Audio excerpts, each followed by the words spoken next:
Welcome back to my channel. दोस्तों, जहां तक इंसान ने यूनिवर्स को एक्सप्लोर किया है वहां तक इंसान ने यही देखा कि लाइफ सिर्फ ज़मीन पर ही एग्जिस्ट करती है और कहीं नहीं। लेकिन ये सच नहीं है।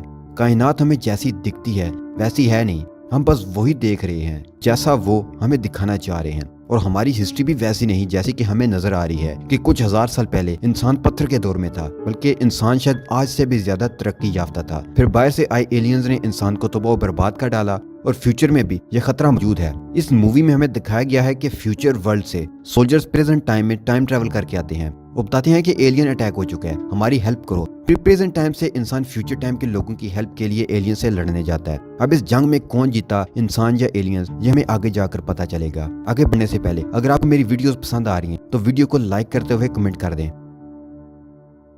मूवी शुरू होती है तो हमें एक एपिक सीन दिखाया जाता है जिसमें कि जंग हो रही है, और इस जंग के दौरान डैन और उसके साथियों को पानी में गिरते हुए दिखाया जाता है।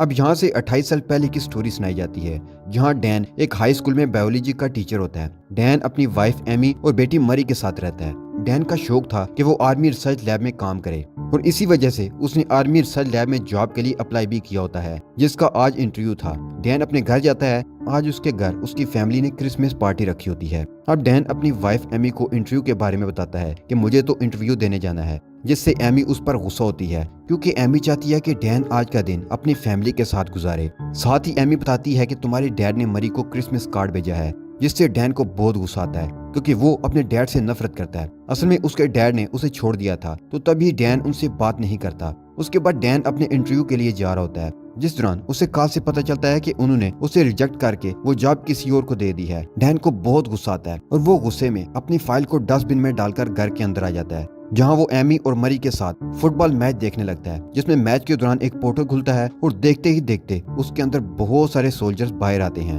अब हम देखते हैं कि फुटबॉल ग्राउंड में सोल्जर्स की लीडर लेफ्टिनेंट हार्ट भी वहां पर आती है, जो सभी लोगों को बताती है कि हम लोग फ्यूचर से आए हैं, जहां 2051 में व्हाइट स्पाइक नाम के एलियंस और इंसानों के बीच जंग छिड़ गई है, और वो इस जंग में हार रहे हैं। अगर ऐसा ही चलता रहा तो अगले 11 महीनों में पूरी जमीन से इंसानों का खात्मा हो जाएगा। हार्ट सभी को हेल्प करने का कहती है ताकि वो इस जंग में जीत सकें। इस मौका के बाद सभी मुल्क आम लोगों को उनकी हेल्प करने के लिए आर्मी में भर्ती करके उन्हें फ्यूचर में भेजते हैं। फिर भी फ्यूचर वाली दुनिया में इंसानों की आबादी जस्ट 5 लाख से भी कम रह जाती है। साथ ही फ्यूचर में भेजे गए 50% लोगों की जान गंवाने से अब लोग फ्यूचर में जाने के लिए सवाल उठाने लगते हैं, और सभी लोग फ्यूचर में जाने के खिलाफ हो जाते हैं। असल में सभी को सिर्फ 7 दिन के लिए भेजा जाता है। अगर वो 7 दिनों तक वहाँ जिंदा रहे तो वापस पास में आ जाते हैं। इधर मरी भी इस बात पर परेशान होकर रो रही होती है, और अपनी मॉम को कहती है कि वो कभी भी फ्यूचर में ना जाएं। डैन वहाँ आता है और उसे बात करता है।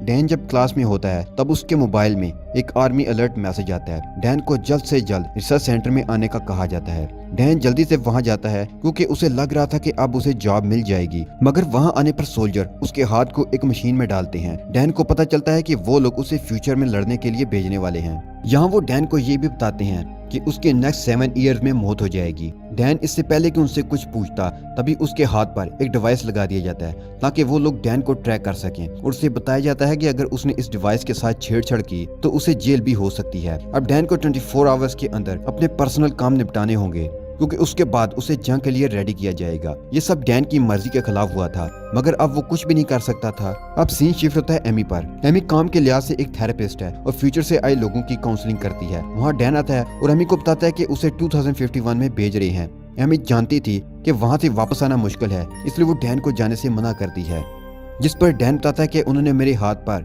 एक ट्रैकिंग डिवाइस लगा दी है, इसलिए अब हम कुछ नहीं कर सकते, और ना चाहते हुए भी मुझे उस जंग में जाना होगा।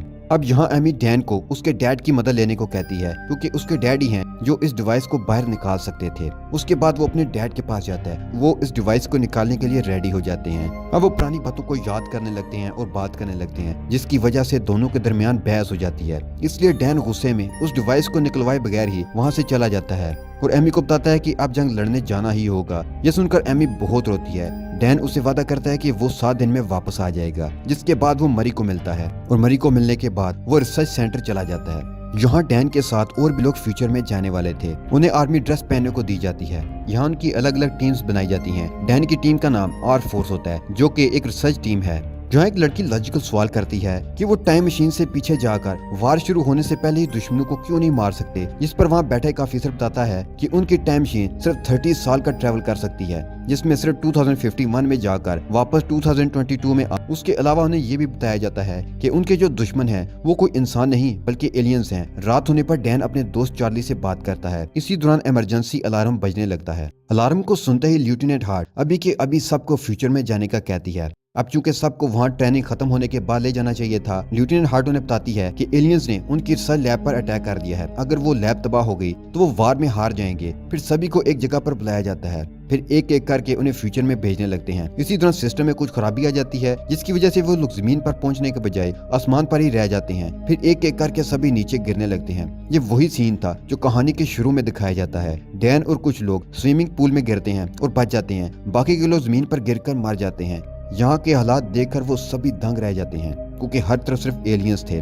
उसके बाद हम फ्यूचर की दुनिया के कर्नल को देखते हैं, जो बचे हुए लोगों से कांटेक्ट करती है। वो डैन को टीम लीडर बनाते हुए कहती है कि उसे रिसर्च लैब से फंसे लोगों को बचाना होगा। डैन अपनी टीम के साथ लैब की तरफ निकल जाता है। सभी लैब पहुंच जाते हैं और देखते हैं कि एलियन ने सभी लोगों को मार दिया है। जब कर्नल को इस बारे में पता चलता है तो वो बहुत सैड हो जाती है और डैन को लैब में रखी हार्ड डिवाइस लाने का कहती है। इन लोगों के पास कुछ ज्यादा टाइम नहीं होता, क्योंकि एलियंस लैब में आने वाले थे। जिसके बाद कर्नल डैन को लैब में रखी सभी बायोलॉजिकल मटेरियल भी साथ लाने को कहती है। इस दौरान वहाँ एलियंस भी आने वाले थे, इसलिए वहाँ की आर्मी वहाँ पर बम गिराकर उसे पूरी तरह से तबाह करने के लिए निकल जाती है। कर्नल बताती है कि डैन और उसके साथियों के पास सिर्फ 3 मिनट हैं, जिसके बाद लैब को तबाह कर दिया जाएगा। पर जब वो लोग लैब के बाहर जा रहे होते हैं तो भी एलियंस उन पर अटैक कर देते हैं। ये एलियंस बहुत ही ताकतवर होते हैं, उन पर गोलियों का कोई असर नहीं हो रहा था। एलियंस के हमला में डैन के कुछ साथी मारे जाते हैं। अब जैसे ही बचे हुए लोग लैब से बाहर आते हैं तो तभी वहाँ बहुत सारे एलियंस आने लगते हैं और उन लोगों का पीछा करने लगते हैं। इसी दौरान वहाँ आर्मी आ जाती है, मगर एलियंस उन्हें जान से मार डालते हैं, क्योंकि रास्ता ना दिखने पर डैन और बाकी लोग एलियंस पर गोलियां चलाने लगते हैं। थोड़ी देर बाद वहाँ बम गिराया जाता है, जिससे बहुत बड़ा ब्लास्ट होता है। इस ब्लास्ट से सभी एलियंस मारे जाते हैं। साथ ही इस ब्लास्ट की वजह से डैन के कई साथी भी मारे जाते हैं और कई इंजर्ड हो जाते हैं। अब जैसे ही डैन की आंख खुलती है तो वो एक कैंप में होता है। यहाँ पता चलता है कि ब्लास्ट में डैन के अलावा उसका एक फ्रेंड चार्ली बचा था। जब वो दोनों कैंप के बाहर आते हैं तो उन्हें अपनी टीम का एक और आदमी दिखता है, जिसका नाम डोरियन है। डोरियन बताता है कि वो फ्यूचर में तीसरी बार आया था, इसलिए डैन उससे पूछता है कि क्या तुम मरने से नहीं डरते हो, जिस पर डोरियन बताता है कि उसे कैंसर है, वो सिर्फ 6 महीने ही जीने वाला है, इसलिए उसे अपने तरीके से बची हुई जिंदगी गुजारनी है, न कि घर में पड़े हुए रहने से। इसी दौरान वहाँ 2 सोल्जर्स आते हैं और डैन को अपने साथ आने का कहते हैं। डोरियन और चार्ली को वापस लैब वाली जगह पर जाने को कहा जाता है। डैन डोरियन से चार्ली का ध्यान रखने का कहता है, क्योंकि चार्ली बहुत डरा हुआ था और वो वापस जाना नहीं चाहता था। इससे डैन जब कर्नल से मिलता है तो उसे पता चलता है कि वो उसकी बेटी मरी है। मरी फ्यूचर में बड़ी हो चुकी थी। अब डैन उसे देखकर बहुत खुश होता है और खुशी से रोने लगता है, और जैसे ही डैन उससे हक करने लगता है तभी मरी उसे रोक देती है और साथ ही वो उसे कहती है कि मैंने तुम्हें यहाँ जज्बाती होने के लिए नहीं बुलाया, किसी खास वजह से बुलाया है। तो डैन उससे पूछता है कि आखिर वजह क्या है, तो वो कहती है कि वक्त आने पर सब पता चल जाएगा। उसके बाद मरी डैन को अंदर ले जाती है और फीमेल व्हाइट स्पाइक के बारे में बताती है। मरी का कहना था कि फीमेल एलियंस बहुत ताकतवर और गुसील होती हैं, जो जमीन के नीचे अपना घोंसला बनाती हैं और एलियंस को पैदा करती हैं। इन फीमेल एलियंस की हिफाजत सभी मेल एलियंस करते हैं और उसकी हिफाजत में अपनी जान तक दे देते हैं।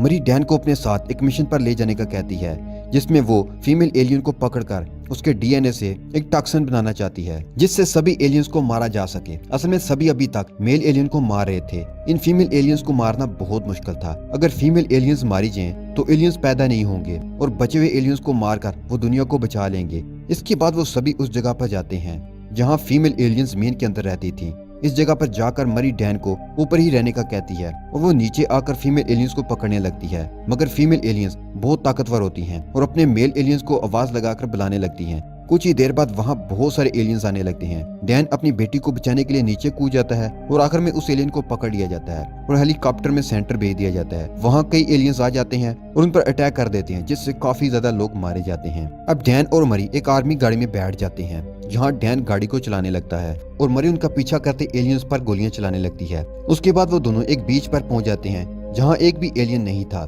इधर मरी डैन से गुस्सा होकर पूछती है कि वो हेलीकॉप्टर से नीचे क्यों उतरा, इस पर डैन कहता है कि तुम मेरी बेटी हो तुम्हें खतरे में देखकर मैं चुप कैसे बैठ सकता था। यहाँ मरी डैन को बताती है कि जब मैं 12 साल की थी तो तब भी तुम मुझे और मेरी मॉम को छोड़कर चले गए थे और फिर कुछ सालों बाद तुम्हारी मौत हो जाती है। यही वजह थी कि मरी अभी तक उसे देखकर खुश नहीं थी। मरी को रोता देखकर डैन बहुत दुखी होता है। उसे समझ नहीं आ रहा होता कि उसने माजी में अपनी फैमिली को क्यों छोड़ा। थोड़ी देर बाद वहाँ हेलीकॉप्टर आता है और समुद्र में अपने आर्मी सेंटर में ले जाता है। इस जगह को इतना खास बनाया गया था कि कोई भी एलियन वहाँ ना आ सके। इस जगह पर ही उस फीमेल एलियन को रखा गया था। मरी उसका ब्लड सैंपल लेकर उसका डीएनए निकालती है। डीएनए चेक करने पर उसे पता चलता है कि उसे अभी और सैंपल लेकर हजारों टेस्ट करने होंगे, तब जाकर एक टॉक्सिन बनेगा। ये टॉक्सिन बनने के बाद वो सभी एलियंस को आसानी से मार सकेंगे। मरी सभी डीएनए सैंपल पर काम करती है, मगर उसे अभी तक परफेक्ट डीएनए नहीं मिला था। सैंपल सिर्फ 60% या 50% ही मैच होते थे। मरी पूरी रात जाकर सैंपल टेस्ट करती है, पर अभी तक उससे कोई अच्छा रिजल्ट नहीं मिलता। उसके बाद वहाँ डैन आता है जो मरी को रेस्ट करने का कहता है।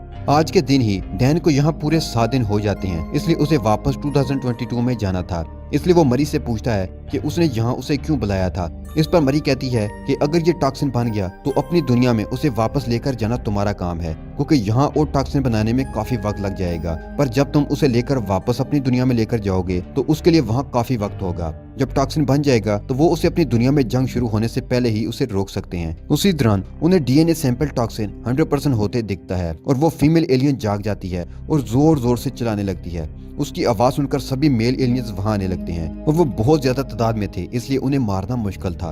वो सोल्जर्स पर अटैक कर देते हैं और उन्हें बुरी तरह से मारना शुरू कर देते हैं। हम देखते हैं कि मेल एलियंस फीमेल एलियंस को आजाद करवा लेते हैं। डैन को जल्द से जल्द उस जगह पहुंचना है जहां से वो वापस 2022 में जाएगा, लेकिन इस जगह पर काफी एलियंस आ चुके होते हैं। दोनों उन्हें मारते हुए आगे बढ़ते हैं। तभी फीमेल एलियन मरी पर अटैक करके उसे इंजर्ड कर देती है। उसके बाद डैन मरी को लेकर आगे बढ़ता है। तब टाइम ट्रेवल मशीन ऑन हो जाती है। यहाँ मरी डैन से माफी मांगती है और कहती है कि मैं भी तुमसे बहुत प्यार करती हूँ। डैन अपनी बेटी को भी पास में ले जाना चाहता था, इसलिए वो उसके पास ही बैठ जाता है। पर तभी वहाँ फीमेल एलियन आ जाती है और मरी को पकड़ लेती है। इससे पहले कि डैन उसकी हेल्प करता, उसे बचाता, इससे पहले टाइम मशीन के जरिए उसे 2022 में भेज दिया जाता है। यहाँ डैन के साथ साथ चार्ली, डोरियन और बाकी कुछ लोग भी आए थे। डैन लेफ्टिनेंट हार्ट को वो टॉक्सिन देता है और बड़ी मिकदार में बनाकर फ्यूचर में भेजने का कहता है। इस पर लेफ्टिनेंट हार्ट कहती है कि अब जंप लिंक बंद हो गया है, यानी कि अब वो टाइम मशीन का यूज नहीं कर सकते, इसलिए वो ये जंग हार गए हैं। जिसके बाद डैन अपनी वाइफ से मिलता है। डैन फ्यूचर में मरी की मौत को लेकर बहुत दुखी था। वो घर आकर मरी को देखता है तो उसे गले लगा लेता है और रात भर उसके कमरे में ही बैठा रहता है। जिसके बाद एमी उसके पास आती है। तब डैन उसे फ्यूचर की मरी के बारे में बताता है। अब डैन फ्यूचर में होने वाली वार को रोकने के लिए कुछ करने का प्लान करने लगता है। उसके लिए वो सबसे पहले डोरियन के पास जाता है और उससे एलियन का नेल मांगता है, जो कि डोरियन ने फ्यूचर में जाकर अपने पास रख लिया था। उसके बाद वो दोनों इस नेल को चार्ली के पास ले जाते हैं। चार्ली इस नेल पर रिसर्च करता है तो उन्हें पता चलता है कि इन नेल्स पर लावे की राख लगी हुई थी। चार्ली बताता है कि ये राख चाइना में फटने वाले लावे की राख है। तब डैन बताता है कि लेफ्टिनेंट हार्ट ने बताया था कि एलियंस का पहला अटैक रूस में हुआ था, फिर उनके नेल में चाइना के लावे की राख क्यों है। तभी डैन को उसका एक स्टूडेंट याद आता है जो वोल्केनोस के बारे में बहुत कुछ जानता था। वो तीनों उसके पास जाते हैं, जहां वो स्टूडेंट बताता है कि आज से 1000 साल पहले चाइना में एक वोल्केनो फटा था जिसकी लहरें रूस तक भी पहुंच गई थी, पर वो राख में बदलकर वहीं पर जम गई थी। फिर कुछ अरसे बाद वो जगह बर्फ से ढक गई। सब जानने के बाद वो समझ जाते हैं कि जरूर कोई एलियन शिप वहां आई होगी। फिर बर्फ गिरने की वजह से वो वहीं दब गए हों, जो कि 2051 में बर्फ पिघलने की वजह से जमीन पर आ गए। उसके बाद डैन और चार्ली डिफेंस ऑफ सिक्योरिटी के पास जाते हैं, उन्हें सारी थ्योरी बताते हैं और रूस जाकर पहले ही सभी एलियंस को मारने का कहते हैं, लेकिन वो इन दोनों की थ्योरी पर यकीन नहीं करता, इसलिए उनका साथ देने से मना कर देता है। इसलिए वो तीनों खुद ही वहां जाकर इन एलियंस को मारने का प्लान बनाते हैं। अब डैन अपने डैड से मदद मांगने के लिए जाता है क्योंकि उनके पास प्लेन था। डैन अपने डैड को सारी बात बताता है और कहता है कि उसे एलियंस को मारने के लिए रूस के ग्लेशियर पर जाना होगा, जिसके लिए उसे उनके प्लेन और एक पायलट की जरूरत है। डैन के डैड उसकी बात मान जाते हैं और साथ चलने के लिए रेडी हो जाते हैं। उसके अलावा डैन लेफ्टिनेंट हार्ट की मदद से भी बहुत सारा टॉक्सिन बनवा चुका था। इससे लेकर वो रूस चले जाते हैं। डैन अपने साथ एक टीम लेकर गया होता है। वो सभी एक ग्लेशियर पर पहुंच जाते और एक ब्लास्ट करके जमीन के अंदर जाते हैं, जहां उन्हें एक एलियन शिप दिखाई देती है जो कि काफी वक्त पहले क्रैश हो गई थी। वो अंदर जाकर देखते हैं तो उन्हें एलियंस की लाशें दिखती हैं। यहाँ उन्हें पता चलता है कि कुछ एलियंस अपने आप को जिंदा रखने के लिए सो रहे हैं। डैन और उसकी टीम टॉक्सिन से उन एलियंस को मारने लगते हैं, जिस दौरान फीमेल एलियन जाग जाती है और इन सब पर अटैक कर देती है। डोरियन सबको शिप से बाहर जाने का कहकर शिप को ब्लास्ट करके सबको खत्म करने का कहता है। जिसके बाद वो सभी एलियंस एक एक करके बाहर आने लगते हैं, जिन्हें डैन के डैड गोली मारकर मारने लगते हैं। मगर ज्यादा एलियंस होने की वजह से डोरियन को शिप ब्लास्ट करनी पड़ती है, जिससे डोरियन की भी मौत हो जाती है। यहाँ सिर्फ डैन, चार्ली और उसके डैड ही बचे थे। डैन के डैड बताते हैं कि एक एलियन यहाँ से भाग गया है। अब दोनों उसे ढूंढते हैं और चालाकी से उस पर गोली चलाते हैं। ये वही फीमेल एलियन होती है जो बहुत पावरफुल है और उसे आसानी से मारना बहुत ही मुश्किल है। तो तभी वो वहाँ से भागकर छुप जाती है और डैन पर अटैक करती है। ये देखकर डैन के डैड उस पर अटैक करके डैन को बचाते हैं, पर थोड़ी देर के बाद वो डैन के डैड पर अटैक करती है, मगर डैन जल्दी से उठकर उस एलियन को जान से मार देता है। उसके बाद डैन अपने घर आ जाता है और उसके साथ उसके डैड भी होते हैं। अब डैन फैसला करता है कि अब वो ऐसी कोई गलती नहीं करेगा जिससे उसकी फैमिली बिखर जाए, और यहीं पर ये मूवी खत्म हो जाती है।